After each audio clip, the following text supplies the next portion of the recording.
Hello friends, छाती में दर्द बहुत लोग को होता है, पर अक्सर लोगों में पूछते हैं कि क्या ऐसे फीचर्स हैं जिनको देख के हमें छाती के दर्द को सीरियसली लेना चाहिए और कौन से दर्द को हम इग्नोर कर सकते हैं, ये जानना ज़रूरी है। ऑब्वियसली अगर कोई भी दर्द हार्ट से रिलेटेड है तो उसे सीरियसली लेना पड़ेगा। अगर आपको हार्ट की कोई बीमारी है पहले से, उससे रिलेटेड प्रॉब्लम है तो सीरियसली लेना पड़ेगा। लेकिन कुछ टिपिकल चीज़ें हैं जिनके बारे में जानना और समझना ज़रूरी है। एक ब्रीफ वीडियो में डिस्कस करेंगे कि कौन कौन से फीचर्स ऐसे हैं जो अगर आपके छाती के दर्द में अगर हो रहे हैं तो उसको आप लाइटली मत लीजिए, उसे इग्नोर मत करिए और उसमें आपको प्रॉपर इलाज करने की ज़रूरत है। और इसके अलावा बाकी जो तरह के अगर आपको पेन्स हो रहे हैं या छाती में दर्द हो रहे हैं तो उसे आप थोड़ा बहुत लाइटली लोगे या इग्नोर भी करोगे तो उतना ज़्यादा दिक्कत आने का चांस कम है। तो आज का टॉपिक है when should you take your chest pain seriously. Topic पर जाने से पहले जो लोग हमारे चैनल पर नए हैं उन्हें रिक्वेस्ट करूँगा कि चैनल को सब्सक्राइब करें, वीडियोज़ को लाइक करें, फॉलो करें, कमेंट करें, पूरा देखें और शेयर भी करें। यदि किसी व्यक्ति को सडन और सीवियर चेस्ट पेन हो रहा है तो उसे सीरियसली लेना चाहिए। ज़्यादातर कोई भी और मस्कुलर पेन्स वगैरह जो रहते हैं वो कई कई दिनों तक धीरे धीरे होने वाले पेन्स होते हैं। वो ऐसा बिना किसी कारण के सडनली किसी को पेन हो रहा है तो वैसा यूजली इसमें नहीं होता। मसल का पेन हो या एसिडिटी का पेन हो वो यूजली कई दिनों तक या कई हफ्तों तक चलने वाला पेन है और आप उसे कोरिलेट कर सकते हो कि कल मेरा हाथ खींचा था उसके बाद दर्द हो रहा है, या कल स्नायु का ऐसा प्रॉब्लम हो गया तो उसके बाद हो रहा है, तो या कल सीढ़ी से मैं गिर गया था, या कल कुछ सामान उठाने में मेरे को प्रॉब्लम आ गई थी उसके बाद से चालू हुआ, तो आप इसको कोरिलेट कर सकते हो। लेकिन अगर बिना कारण के किसी को सडन पेन हो रहा है तो उसे सीरियसली लेना चाहिए और एटलीस्ट उसको डिटेल इवैल्यूएशन करना चाहिए। इसके अलावा यदि किसी को सीवियर पेन हो रहा है, मतलब तेज़ दर्द हो रहा है, तो उसे सीरियसली लेने की ज़रूरत है। अगर माइल्ड सा पेन हो रहा है तो आप उसे कई बार इग्नोर भी कर सकते हो, क्योंकि माइल्ड से पेन में उतना ज़्यादा फर्क नहीं पड़ता है। कई बार वो हार्ट का हो ऐसा ज़रूरी नहीं। हालांकि हर माइल्ड पेन को आप इग्नोर करो ये भी गलत है, क्योंकि कई बार हार्ट का पेन भी माइल्ड हो सकता है। तो इसलिए ये कहना बिल्कुल गलत होगा कि हर व्यक्ति जिसको माइल्ड या हल्का दर्द हो रहा है वो हार्ट का नहीं हो सकता।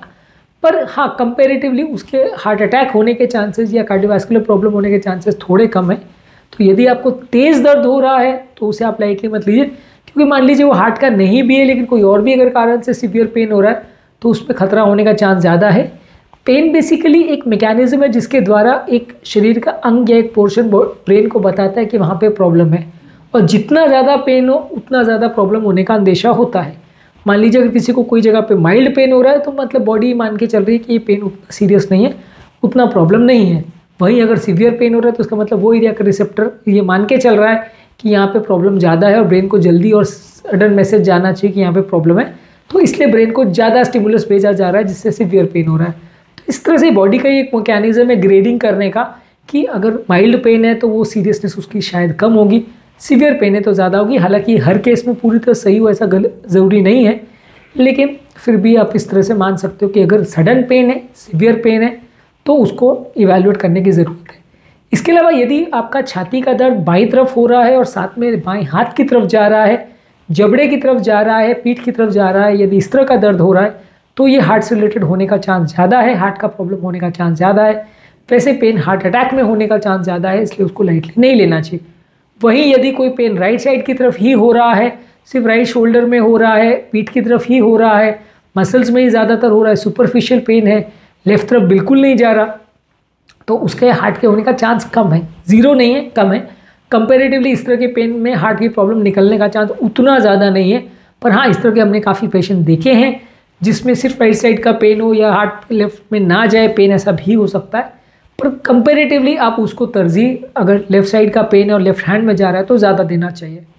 इसके अलावा यदि आपको किसी दर्द के साथ सांस फूल रही है तो उसके कार्डियोवैस्कुलर या रेस्पिरेटरी प्रॉब्लम होने के चांस ज़्यादा है। Heart attack, aortic dissection, pulmonary embolism, pneumonia, इस तरह के जो प्रॉब्लम्स है, निमोथोरैक्स वगैरह में जो पेन होता है उसमें सांस का प्रॉब्लम ज़्यादा होता है। किसी में पेन ज़्यादा हो, किसी में कम हो, किसी में सांस का प्रॉब्लम ज़्यादा हो, किसी में कम हो, ऐसे वेरिएशंस हो सकते हैं। कितना सीवियर प्रॉब्लम है उसके हिसाब से।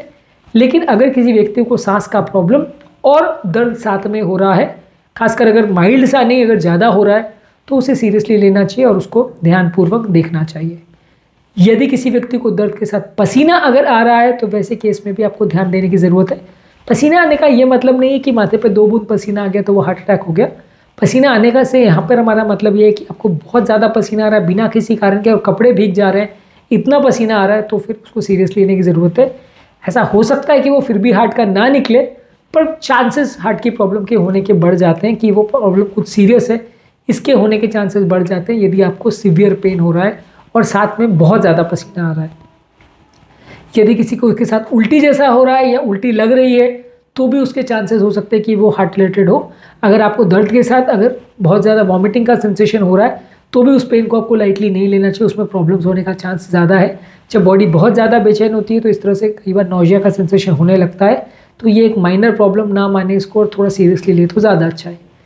यदि किसी पेन के साथ आपको चक्कर आ रहे हैं तो भी उसके सीरियस आने का चांस है, क्योंकि चक्कर तब आएंगे जब ब्रेन में ब्लड सप्लाई कॉम्प्रोमाइज़ हो रहा है या हार्ट के साथ या छाती के साथ ब्रेन में भी कुछ नया इशू चल रहा है, तो इससे पेन में हार्ट अटैक होने का चांस, एओर्टिक डिसेक्शन होने का चांस या इस तरह की प्रॉब्लम्स होने का चांस जिसमें ब्रेन का भी कोई प्रॉब्लम दिख रहा है या ब्लड सप्लाई कॉम्प्रोमाइज़ हो रहा है, इसका चांस ज़्यादा हो सकता है। तो अगर चक्कर साथ में आ रहे हैं तो सीरियसली लेना चाहिए। और यदि कोई पेशेंट बेहोश हो गया, दर्द के साथ दर्द आया तो बेहोश हो गया, तो वैसे पेशेंट को तो तुरंत हॉस्पिटल में एडमिट करना ही चाहिए, क्योंकि इसमें पॉसिबिलिटीज़ हार्ट अटैक की ज़्यादा है, एओर्टिक डिसेक्शन की ज़्यादा है, ब्रेन की नली में क्रैक हो गया और डिसेक्शन हो गया और लकवा हो गया, उसका चांस ज़्यादा है। लेकिन जो भी है एटलीस्ट वो सीरियस इशू है और पेशेंट अगर हार्ट का दर्द के साथ या छाती में दर्द के साथ बेहोश हो रहा है तो वैसे पेशेंट को तो डेफिनेटली आपको एडमिट करना पड़ेगा और डिटेल इवैल्यूएट करना पड़ेगा। इसके अलावा यदि किसी व्यक्ति को रिस्क फैक्टर्स है, मान लीजिए उसको बीपी, शुगर, कोलेस्ट्रॉल है, फैमिली हिस्ट्री है, व्यसन करता है, पहले का डायग्नोज हार्ट का प्रॉब्लम है, पहले के डायग्नोज स्टेंट किया हुआ है, पहले का बाईपास किया हुआ है, पहले का कोई ब्लॉकेज है जो एंजियोग्राफी में निकला है, 10-20% नहीं 50-60% ब्लॉकेज अगर एंजियो में आया है तो वैसे केस में भी आप लाइटली मत लीजिए, वैसे दर्द को भी आप इग्नोर मत करिए। जो पहले से हार्ट पेशेंट रहा है, अगर वैसे पेशेंट को कोई भी छाती का दर्द रहा है, खासकर एंजियोप्लास्टी या बाईपास के कुछ शुरुआती दिनों में, वहाँ पे आप उसको लाइटली मत लीजिए, वहाँ पे उसको डिटेल इवैल्यूएट कराइए। बाद में वो हो सकता है सिर्फ मस्कुलर निकले या सिर्फ नॉर्मल निकले, कोई दिक्कत नहीं है, पर उस समय आप उसको इग्नोर मत करिए। इसके अलावा यदि आप उम्र दराज पेशेंट में कोई दर्द देख रहे हैं तो उसको भी लाइटली नहीं लेना चाहिए। यंग पेशेंट में, मिडिल एज पेशेंट में दर्द हो रहा है तो वो कंपेरेटिवली उतना सीरियस नहीं है, पर अगर उम्र दराज पेशेंट में 60-70 साल के बाद कोई छाती में दर्द हो रहा है और साथ में अगर बाई चांस बाकी सिम्टम्स भी है, बहुत ज़्यादा कमजोरी, बहुत ज़्यादा सांस फूल रही है, बहुत ज़्यादा घबराहट, बेचैनी हो रही है, पसीना आ रहा है, तो डेफिनेटली हार्ट अटैक होने का चांसेस है और उसको आपको इग्नोर नहीं कर सकते, उसको आपको डिटेल में इवैल्यूएट करना ही पड़ेगा और उसमें गड़बड़ होने का चांस ज़्यादा है। तो इस तरह के अगर आपके चेस्ट पेन में कोई भी अगर फीचर्स मिल रहे हैं तो आप उसको लाइटली मत लीजिए, उसको डिटेल में इवैल्यूएट कराइए। इसके अलावा अगर कोई और तरीके का पेन है जिसमें ये फीचर्स नहीं है, यानी माइल्ड पेन है, हल्का सा चुई चुभने जैसा पेन है जो लेफ्ट साइड को नहीं जा रहा, राइट को जा रहा है, साथ में कोई घबराहट नहीं हो रही, कोई पसीना नहीं हो रहा, कोई चक्कर नहीं आ रहे, बेचैनी नहीं हो रही, रिस्क फैक्टर्स नहीं है, बहुत यंग पेशेंट वगैरह है, तो वैसे पेशेंट में आप पेन को उतना सीरियसली ना ले तो चलेगा। हालांकि हर पेशेंट को जिसको दर्द हो रहा है छाती का उसमें इवैल्यूएट हो जाए तो कोई बुराई नहीं है, पर लेकिन ये है कि ऐसे पेशेंट में आप थोड़ा सा लाइटली ले सकते हो अगर रिस्क फैक्टर्स वगैरह या इस तरह के फीचर्स अवेलेबल नहीं है और दर्द थोड़ा अलग तरीके का माइल्ड पेन है तो थोड़ा बहुत इग्नोर कर सकते हो। हालांकि अगर प्रॉब्लम लगती है तो डेफिनेटली आपको चेकअप करवाने की ज़रूरत है। उम्मीद करूँगा कि आज के टॉपिक में कुछ नई बातें जानने को मिली होगी। जो लोग हमारे चैनल पर नए हैं उन्हें रिक्वेस्ट करूँगा कि चैनल को सब्सक्राइब करें, वीडियोज़ को लाइक करें, फॉलो करें, कमेंट करें, शेयर करें और पूरा देखें। Thank you.